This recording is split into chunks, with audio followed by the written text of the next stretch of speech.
તમિલનાડુના કરૂરમાં તમિલગા વેન્ટ્રી કઝગમ ટીવીકેની રેલીમાં મચેલી ભાગદોડની દુર્ઘટના પર પાર્ટીના ચીફ અને અભિનેતા વિજયે આખરે પોતાનું મૌન તોડ્યું છે।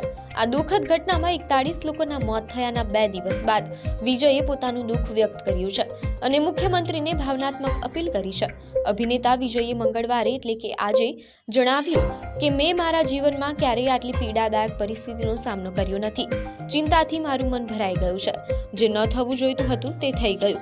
તેમણે 41 લોકોના મૃત્યુ પર ઊંડું દુઃખ વ્યક્ત કર્યું અને કહ્યું કે ટૂંક સમયમાં જ ભાગદોડનું સત્ય બહાર આવશે। વિજયે રાજકારણને બાજુ પર મૂકીને કહ્યું કે તેમની પાર્ટી હંમેશા સુરક્ષિત સ્થળ માટે પોલીસ પાસેથી પરવાનગી માંગે છે।